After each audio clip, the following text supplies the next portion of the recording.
Right now, in a dark European forest, someone is digging through the mud, searching for the greatest missing art treasure of the Second World War. What they are searching for is the original amber room.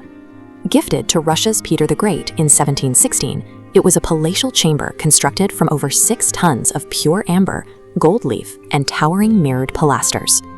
It remained safely in a Russian palace for over 2 centuries, until the German invasion of 1941. Nazi looting units systematically dismantled the entire room in just 36 hours, packed it into crates, and shipped it west to be displayed inside Germany's Königsberg castle. 4 years later, Allied bombers pounded the city, while the Soviet Red Army closed in on the ground. By the time the smoke cleared, the castle was reduced to a skeletal ruin, and the amber room was gone. 80 years of hunting has yielded nothing because solving the mystery requires looking past the ghost stories to understand the chemistry of fossilized resin and a massive Cold War lie. The room's vulnerability began with its primary material. Unlike diamonds or marble, amber is not a mineral. It is fossilized organic tree resin, making it one of the most physically fragile masterpieces ever created. This thermal scale shows the material's severe sensitivity to heat. While traditional gemstones can withstand intense temperatures, amber begins to melt and ignite at roughly 540 degrees Fahrenheit. Once exposed to an open flame, it catches fire easily. That risk was built into the room's design.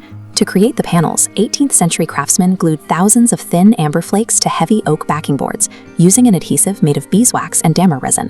In 1941, the chief Soviet curator, Anatoly Kuchumov, found the panels were already too brittle to move safely.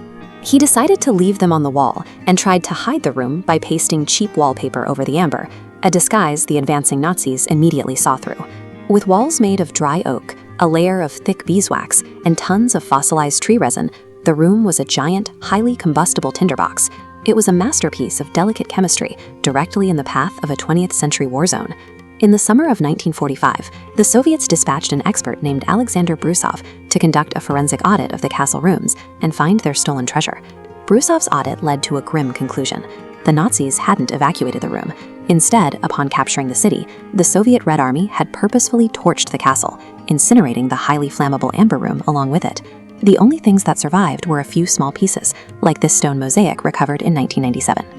It was found in Germany because greedy Nazi soldiers had pried individual artworks off the walls for themselves before the castle burned. The rest of the room was ash. Admitting this placed Anatoly Kuchumov in extreme danger. He had failed to pack the room in 1941, and now his own army had burned it. Under Stalin's regime, such a failure could mean execution. Kuchumov suppressed Brusov's report and the evidence of the fire. Instead of the truth, he officially claimed the Nazis had spirited the room away and hidden it in a secret underground bunker.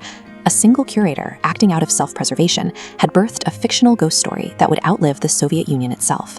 That lie sparked a massive, absurdly expensive Cold War rivalry.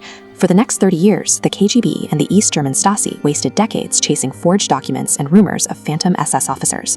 Intelligence agencies blasted through collapsed mountain mineshafts, only to find the search had been preempted. Deep inside the tunnels, they found burnt pieces of a 1945 Russian newspaper, used by the Red Army soldiers who had cleared the area 30 years earlier. Yet the myth is so pervasive that independent treasure hunters are still active today, diving on shipwrecks and excavating Polish bunkers for a room that turned to smoke 80 years ago. But there is a silver lining. Driven by the cultural loss, Russian artisans spent 24 grueling years reverse engineering lost 18th century techniques. They meticulously dyed and fitted over 100,000 pieces of amber to completely rebuild the room. War and chemistry destroyed the original eighth wonder of the world, but human obsession and resilience gave us the ninth.